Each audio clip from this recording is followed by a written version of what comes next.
Shalom, sejam todos bem-vindos à Casa dos Binenos. Sim, é um prazer falar com você, você que nos acompanha de todo o Brasil através da Central TV, através aqui do YouTube. Seja bem-vindo a este programa que traz uma história que foi ocultada de milhões de brasileiros que possuem uma ascendência, que possui uma origem ou uma raiz judaica. E hoje nós vamos contar essa história para você. Eu quero começar apresentando a nossa bancada, né, apresentando os nossos convidados, líderes de todo o Brasil, e com a presença ilustre do Rabino Moshe Elmeskani, de Belém, do Pará.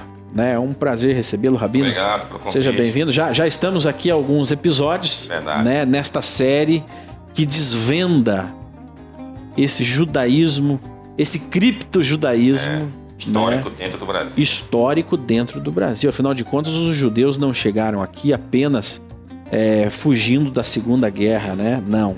Muito antes, os judeus ajudaram a construir esse país de dimensões continentais chamado Brasil. Então, é uma honra tê-lo aqui, Rabino. Obrigado. Que é uma autoridade, né? É uma autoridade nessa história judaica, né? Tem parte no desenvolvimento da comunidade judaica no norte do Brasil e bem como todo o Brasil. Hoje, o Rabino tem um sidur usado nas principais sinagogas do Brasil, né, traduzido. Rabino também é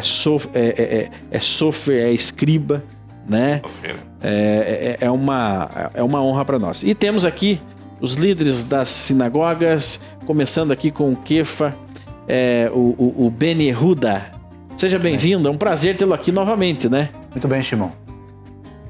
Dando continuidade às nossas atividades, né, e fazendo chegar até você que nos vê conteúdos, trazendo esclarecimento, tantas pessoas que estão aí à busca do encontro da sua identidade.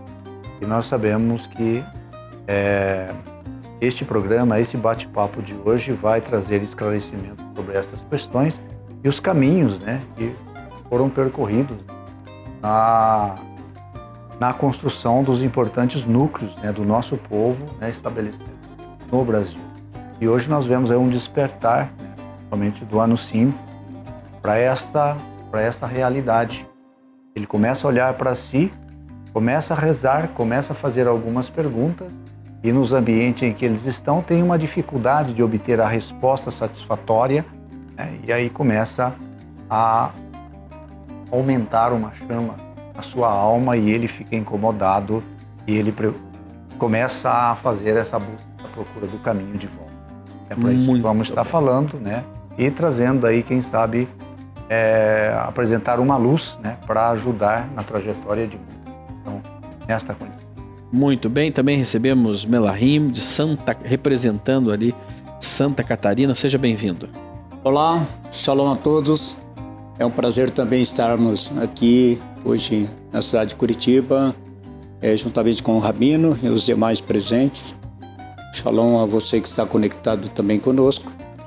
E como o Keifa falou, acreditamos sim que esse programa, né, trará muita luz, né, para as pessoas que estão em busca do judaísmo, da sua conexão tanto com o povo de Israel como com o Deus de Israel. Muito bem, e ali... Agradeço. Desculpa, né? Nós estamos em muitas pessoas aqui e ali está o nosso grande ancião Yohanan Shaul, Juan Pablo Leguizamon. É um prazer tê-lo aqui. Aí as pessoas podem se perguntar, mas por que tantas pessoas dentro de um estúdio? É para vocês terem ideia de quantos judeus, né, ou quantos brasileiros se espalharam pelo Brasil e estão voltando com essa origem. Nós recebemos aqui com 80 anos Juan Pablo Leguizamon. Seja bem-vindo. Shalom a todos os nossos pesados que estão nos assistindo. A TV Anusim Brasil teve sempre como objetivo fazer com que aquilo que nós ensinamos, aquilo que nós divulgamos, aquilo que nós espalhamos através de nossa grade de publicação, leve até você a inspiração necessária para buscar a tua ancestralidade, para dar justamente valor ao sangue que corre nas tuas veias. E nós, nesta tarde, estamos com a presença do Rabino Moshe, que é um homem experiente de muitas andanças pelo mundo, trazendo-nos algumas novidades que serão efervescentes de alegria para a tua vida. Esperamos que você possa nos assistir e divulgar esta nossa publicação. Muito bem. Agora, Rabi, estes brasileiros ou estes judeus emergentes, eles não foram despejados aqui de paraquedas. Em algum momento da nossa história, eles chegaram a este solo. Mas aí nós precisamos voltar alguns séculos, onde esses judeus saíram da Espanha, foram para Portugal e de Portugal se espalharam para o mundo todo. Eu ainda iria, talvez, meu amigo Shimon e demais companheiros aqui, mais longe. Tem um mapa onde 1330, mais ou menos, a Idade Média, antes do descobrimento do Brasil. Olha. Nesse mapa aparece uma ilha chamada Brasil. Brasil. Olha. Pergunta, como que pode aparecer esse nome Brasil antes do Brasil ter sido descoberto? Então já existia essa ilha Brasil, já constava desses mapas antigos. Era uma procura daqueles primeiros navegadores durante a Idade Média, chegada nessa ilha Brasil. De onde veio esse nome Brasil? Logicamente que aqui são algumas teorias sobre esse tema. A palavra I quer dizer ilha em hebraico. Então, como a gente sabe, os cananeus eram grandes navegadores. É conhecido no Brasil os cananeus como fenícios, os fenícios que navegavam. E eles chegaram até uma ilha chamada Ibedil, quer dizer a ilha do estânio. Era uma referência onde hoje seria a Inglaterra. Lá se tirava o estânio. Da mesma maneira que tinha Ibedil, a ilha do estânio, e Brasil, a ilha do ferro. Então constava já, e ficou essa tradição na Inglaterra, aqueles que na Escócia, na Irlanda, e tinha justamente essa ilha chamada Brasil. A pergunta é, o nome Brasil do nosso país veio realmente do pau-brasil, ou já é uma referência mais antiga para essa ilha? Olha só. Segundo umas pesquisas, quem teria dado o nome Brasil para o nosso país foi o Fernando de Noronha. E era um judeu, ganhou de Portugal da realeza direito de comercializar o pau-brasil, ficou com a ilha Fernando de Noronha, e ele que disse, então, essa terra chama-se Brasil, em vez de ser a terra de ilha de Veracruz, né? Ou a terra de Santa Cruz, ele chamou de Brasil. Lembrando, talvez, essa ilha mais antiga, que remonta aos primeiros navegadores. Como a gente sabe também, o próprio rei Salomão se utilizou desses navegadores para buscar material, pedra, madeira, ouro, esses metais para a construção do Beit HaMikdash, do Templo de Jerusalém. Quer dizer, vai bem longe. O povo de Israel sempre esteve entremeado entre as nações, com a nossa terra. Sempre teve uma rota. Verdade. Onde os judeus, né, os hebreus, daí os judeus estavam explorando, né? A navegação também teve muito comando judaico e investimento judaico. Isso, verdade. Né? As grandes navegações. Isso, sim. O financiamento judaico. Com certeza, era uma maneira de trazer, de buscar terras que pudessem possibilitar que os judeus vivessem em paz. Sem a perseguição religiosa, principalmente, que era comum na Europa cristã da Idade Média, causou muitos males a várias comunidades judaicas que ali estavam. Quando o Brasil foi descoberto, já em 1500, a gente tem a presença de muitos judeus já nesse período. João Ramalho, Dom Ramalho, quando ele escreveu o nome dele, parece uma letra Kaf. Kaf quer dizer Kafui. Kafui quer dizer aquele que foi obrigado a fazer uma coisa que queria fazer, para se converter. Bacharel de Cananéia, cidade ao lado de São Vicente. Olha, Aí em São Paulo também. Então, esse bacharel também era um outro cripto-judeu, tentando fugir também da Inquisição. E outros vultos aqui da história do Brasil. Bento Teixeira, perseguido pela Inquisição como judaizante. Temos também o Antônio Pereira da Silva, o judeu, que é muito mais famoso. E muitos outros que tentaram se esconder aqui no Brasil. Essa aqui é uma terra abençoada. Aqui não vai chegar as garras da Inquisição. E aqui eu vou poder, de fato, servir ao eterno Deus. Então, várias esnogas, que é o termo utilizado para sinagoga, os judeus utilizavam, e a Inquisição sabia disso. Tanto que se alguém, por exemplo, chegava no dia de sábado, estava deitado numa rede ou numa cama, aí está fazendo esnoga e não queria trabalhar naquele dia. olha. Então, ela chama de judaizante. Era denunciado à igreja, e a igreja, a Inquisição, ia fazer aqueles penitências.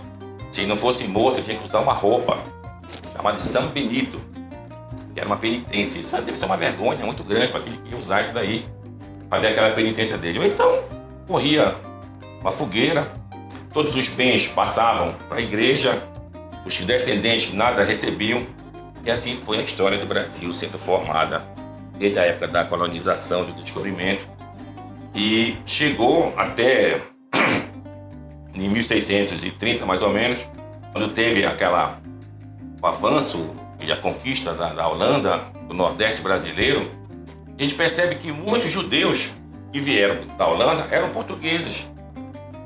Tinham fugido de Portugal em 1496, quando da expulsão de Portugal, da Espanha e Portugal, em 92 de Espanha, 96 de Portugal. Alguns foram para a Holanda, outros foram para o Marrocos, descendo ali um pouquinho, e outros foram até a Turquia. Mas eles continuaram falando espanhol e português. Olha só. Então, quando eles vieram... Eles continuaram escondendo o seu judaísmo. A origem. A sua origem. Então, quando chegaram aqui na época dos holandeses, eles falavam português. Então, não tiveram dificuldade. E a gente vê vários nomes que constam ali: José de Mercado, Isaac Castanho, entre outros e outros. Que são brasileiros comuns como a gente, que professavam o judaísmo e tinham a Torá como uma coisa sagrada e tinham serviço a Deus. Para complementar, quando eles foram expulsos do Nordeste brasileiro, muitos continuaram a caminhada. Uns ficaram no Suriname. Olha só. Suriname. Lá no Suriname, fundaram sinagogas lá. Ficaram num distrito, chama Distrito do Pará, mas pertencente ao Suriname. A fronteira do estado do Pará. E outros seguiram até chegar até onde é Nova York. A primeira comunidade judaica de Nova York é uma comunidade de judeus brasileiros. Que foram expulsos do Recife. Aí lembrando nas escolas, eu não sei se Melahim, Kefa, Juan Pablo tiveram a oportunidade na escola de estudar um pouco a história do Brasil, onde falava-se, né, da expulsão dos holandeses do Brasil, porque os holandeses estavam explorando, e eram os judeus. Judeus portugueses. Judeus portugueses, né? Que vieram, aí tinha Maurício de Nassau, né? Que vieram, começaram a explorar a cana-de-açúcar, né? Com as primeiras usinas. Quando prosperou. Né? E prosperou. O Recife era para ser Nova York. Era para ser Nova York. Então esses judeus chegaram, parte foi expulsa, né? E aí fundaram a cidade. No final fundaram a cidade de Nova York, que hoje é uma grande potência. A comunidade judaica nos Estados Unidos é a segunda maior do mundo, né? Mas aqui no Brasil, aí vieram estes judeus de Espanha e Portugal, e teve alguns grupos que foram para o Marrocos, que é de onde vem a origem do Rabi, né? Exatamente. Então, quando teve a expulsão dos judeus de Espanha e Portugal, muitos desceram ao Marrocos e lá continuaram, como eu falei, falando a sua língua original, espanhol ou português. as suas tradições, os seus costumes, as suas halakhot, as suas leis, ficaram vigentes também lá no Marrocos. De modo que quando o Brasil abriu os portos em 1808, aí esses judeus que estavam lá, que falavam ainda espanhol e português, vieram para o Brasil. Agora, No século XIX. olha só. Aí quando chegaram, eles tinham a vantagem, além de falar algumas línguas, saber matemática, aí prosperaram também no mercado interno aqui no Brasil. Vindo um, chamava os seus parentes, vinham outros, e assim se formou a grande comunidade judaica da Amazônia, tanto em Belém, como Manaus, e as várias cidades que estão ali do interior, dentro da Amazônia. Até hoje temos essa comunidade, ela representa realmente boa parte do judaísmo brasileiro, e ela contribui até hoje para esse desenvolvimento da nossa região norte do Brasil. E aí, estes judeus Benanus, ou os Bnei Anusim, a porta de entrada, né, foi o Nordeste brasileiro. Isso. Mas eles se espalharam. Então, as pessoas perguntam hoje, nós falamos aqui há alguns programas que podem existir de 60 a 70 milhões de brasileiros, Rabi. Com essa descendência. Verdadeira. De Bnei Anusim, de pessoas, como foi falado pelo Hanan, com sangue nas suas veias, de judeus. Então nós, brasileiros, temos sim uma grande dádiva, temos sim uma grande herança cultural e provém desse povo de Israel, que faz parte da nossa cultura aqui. Muitas coisas que a gente pratica até hoje aqui, a gente nem sabe, mas vem realmente de uma herança cultural judaica. Rabi, vamos falar um pouquinho desses costumes, né? Que de repente na família alguém pode identificar que é família Rim. Eu não sei se na família de vocês, não, os pais, as mães, de repente católicos, acendiam vela no cemitério, né? Ou acendiam vela na sexta-feira à noite. Eu, por exemplo, a minha família era no cemitério, né? E também já a criança proibia-se de contar as estrelas. Olha só. Na minha mãe sempre proibia, e só que ela não tinha resposta. A gente perguntava, por que eu não posso contar estrela? Não pode. Por quê? Não sei, só não pode contar. Nasce verruga. Nasce verruga. Dava uma resposta. A resposta era que nascia verruga. E eu tenho feito algumas palestras, conversado com algumas pessoas dentro da cidade onde eu moro, e muitas pessoas falam a mesma coisa. Mas da minha casa também acontecia isso. Então a gente sabe que é um número bastante grande de pessoas. É claro que não na mesma proporção, como o Rabino falou, no Nordeste, porque o Nordeste, muito onde mais. Teve a maior parte dos judeus ficaram ali, mas mesmo aqui na região dos Açores, Florianópolis, essa região também tem. E não tinha isso. A questão de cobrir espelhos. Cobrir espelho, era envolto em panos, na mortalha. Isso é praticado até os dias de hoje, como alahá. Alahá. Falece alguém, quando chega em casa enlutada, quando volta do enterro, tem que cobrir o espelho da sua casa. Cobrir espelho. Eu era criança e eu presenciava isso nos velórios. Impressionante. Cobria-se os espelhos. Isso representa alguns motivos. Primeiro, para o enlutado na sua tristeza, não se enxergar, vendo a sua tristeza transparecendo ali. A outra que diz que a alma do morto ainda fica presa àquela casa, então ela pode passar em frente ao espelho e não se vê. Justamente. Isso vai causar para ela um certo transtorno até ela ter sua elevação espiritual. Olha só. Então, representa isso. E aí é que é o efeito do criptojudaísmo, porque as tradições elas continuaram, mas os significados foram sendo... Até pela perseguição, né? Uma perseguição implacável. Primeiro familiar, o seu descendente, ela tinha que se esconder da igreja, principalmente isso, senão ela era completamente destruída, aquela família. E aquela memória precisada através de torturas. Então, realmente, a gente vivenciou aqui no Brasil, infelizmente. Eu li sobre a visitação da Inquisição em Belém. E o 780, praticamente no final da Inquisição. E lá foram levados e acusados pessoas de judaizar. Era chamado de Isidoro. ele foi chamado pela Inquisição, e quando teve uma procissão católica, realmente que ele, com raiva, jogou fezes na procissão judaizante. Levaram ele às masmorras da Inquisição. O outro costumava surrar um crucifixo no fundo da sua casa. Também foi avistado pelos seus vizinhos, também levado e acusado, e viveu também. Rabi, tinha algumas políticas que quem denunciasse ficava com o bem. Sim. Nós vimos isso acontecendo na Segunda Guerra também, né? Imagina, com certeza. Onde o Partido Nazista instituiu esse tipo de política. Quem entregasse a prática judaizante, uma família de judeus, ficava como recompensa com todos os bens, né, Rabi? A gente vê que, então, essa questão da Inquisição e esse modelo de perseguição, ele continuou, mesmo com o término oficial da Inquisição, eles judeus ficaram com um medo terrível. Então, meu pai, por exemplo, ainda na década de 60, tinha medo de dizer que era judeu. Olha. Quando ele trabalhava, ele era judeu. Praticamente que o nome poderia denunciar, né? O nome era Jaime Elmescani.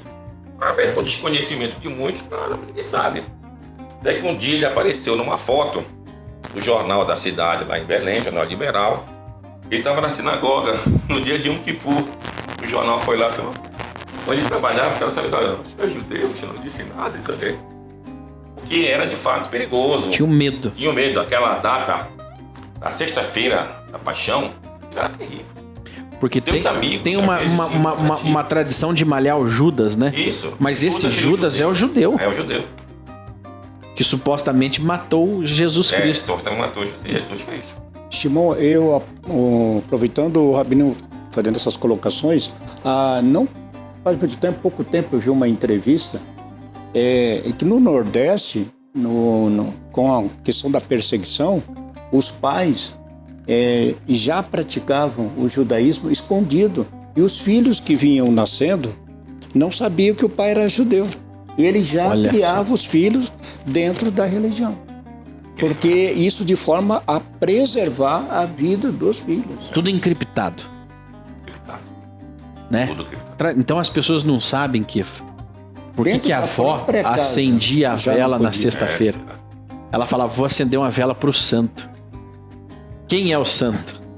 Então, aí, Shimon, é que a gente vê a necessidade que temos de atender de forma afetuosa, com muito carinho, e abrir as portas o mais rápido possível para aquele indivíduo que chega, né, reclamando, dizendo, olha, estou à procura, estou percebendo que eu tenho algo que eu preciso de resgatar. Porque, Kefa, seria o Kefa, Rabi, os meus demais amigos aqui, seria um surto coletivo de um povo brasileiro querer virar judeu?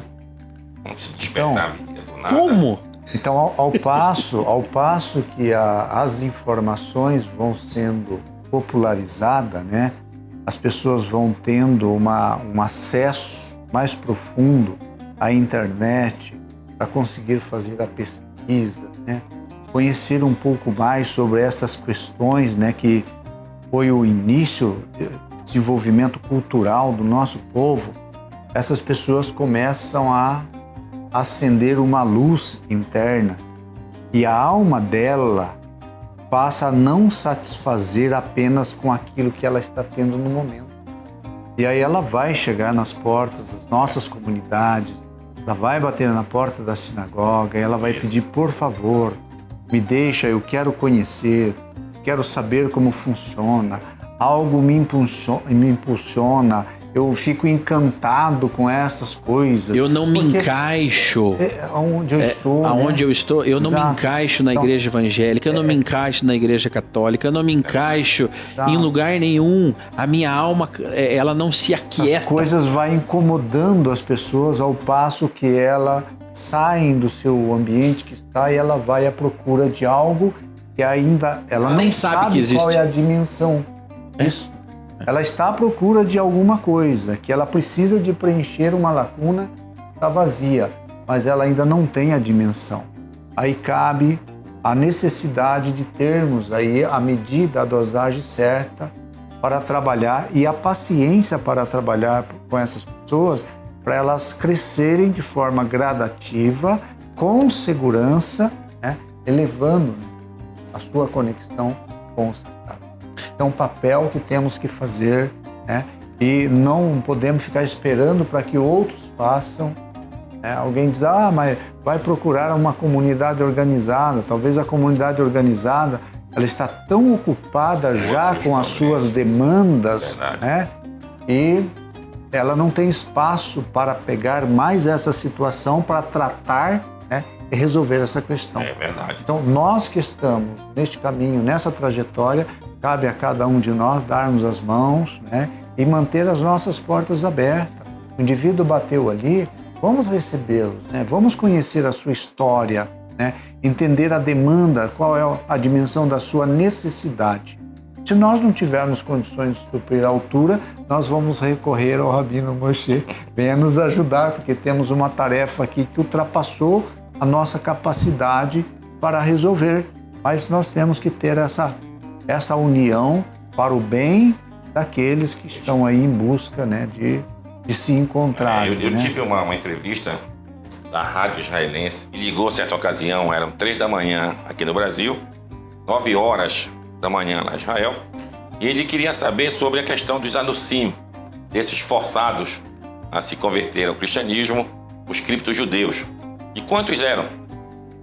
Eu, pensando não falar que eram muitos, ou seja, tentei diminuir. Falei, são 50 milhões. Ele pegou um susto. 50 milhões? É mais do que o que tem atualmente. Exatamente. No mundo todo. No mundo todo de judeus. E ainda é pouco para a realidade do Brasil. Então, de 70 a 100 milhões de brasileiros que têm descendência verdadeira de judeus que foram convertidos à força. Espanha e Portugal e depois aqui pelo Brasil também. Então a gente percebe que esses judeus estão agora retornando. Então cabe a nós, esse é o trabalho da Bnei Anusim, trabalho muito lindo, trabalho que tenta abrir essas portas e essa possibilidade para aquele que deseja trazer a sua história de volta e fazer a sua conexão com o Eterno novamente. Que lindo, Rabino, essa história. Então você que está nos acompanhando, continue acompanhando esse programa. No próximo episódio, junto com a nossa equipe aqui, com o Rabino Moshe Omeskani, nós vamos trazer os criptocostumes, ou os costumes, aquelas tradições que vão identificar se na sua família pode haver um histórico judaico. Então, continue aqui acompanhando. Você que está na rede social, inscreva-se no canal, ative as notificações, deixe o seu like para que mais pessoas, mais brasileiros como você tenham acesso a estas informações históricas, essas informações ricas que vão trazer muitas respostas para a sua alma. Inclusive, Rabino, eu quero uma explicação nos próximos programas, todos nós queremos, por que as almas estão inquietas, certo? Então, um abraço a você, continue aí sempre acompanhando a nossa programação. Por que as almas quietas?